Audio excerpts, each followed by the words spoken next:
If needed, you can add additional light sources to your scene. So at the bottom of the 3D panel is a little menu that looks like a little light bulb that you can use to add new light sources. We have point lights, spotlights, and infinite light. What I like to add is a new point light. And using the widget, I want to reposition this point light off to the left side of the image.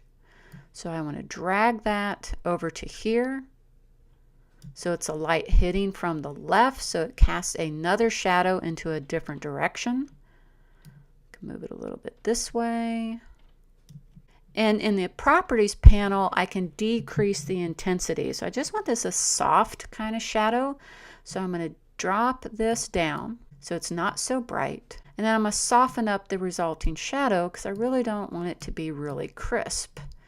Just kind of a subtle extra light added to the scene. All right, save your document. Now let's change the color of the 3D object itself.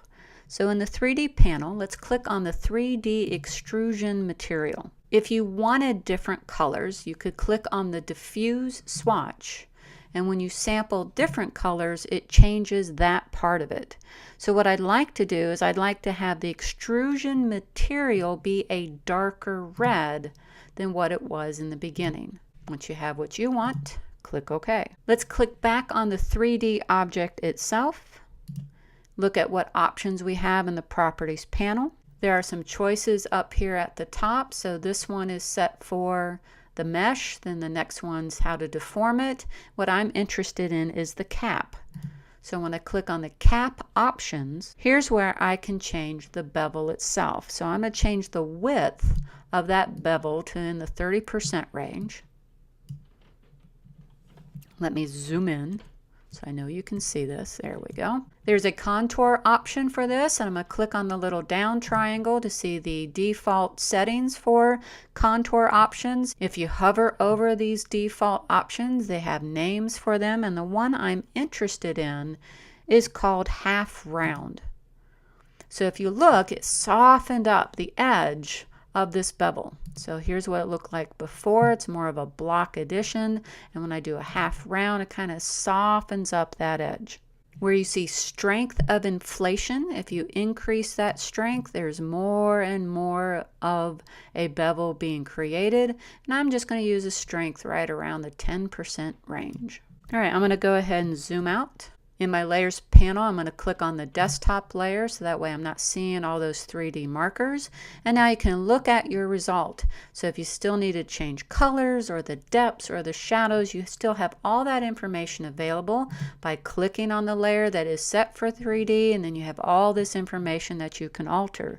Once you have it set, now you need to perform the final rendering. The term rendering, also known as ray tracing, refers to the calculations Photoshop's going to perform using its 3D render engine to translate this scene from an approximation as it is now to a finalized 2D image.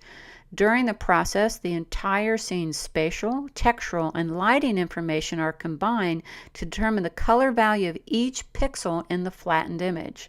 This can take a while.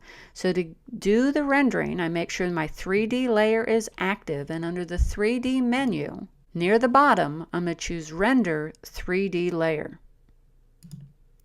And now it's time to wait. Eventually, in the lower left-hand corner, it will tell you how much time it's going to take to do the rendering. And depending on your computer and the intricacy of this scene, this could take a while, anywhere from minutes to possibly hours. So mine is finally updated, and it's going to take 3 minutes for this thing to do the rendering. Now I will tell you, for the lesson, if you're actually seeing it's going to take 30 minutes or more for you to complete this rendering, you can escape out and you can submit it without this rendering done. But if it's not going to take a lot of time, let's go ahead and let this thing render out. If you were to make any changes to the 3D modeling, you would have to re-render it for each change. Once your rendering is complete, go ahead and save and close your document.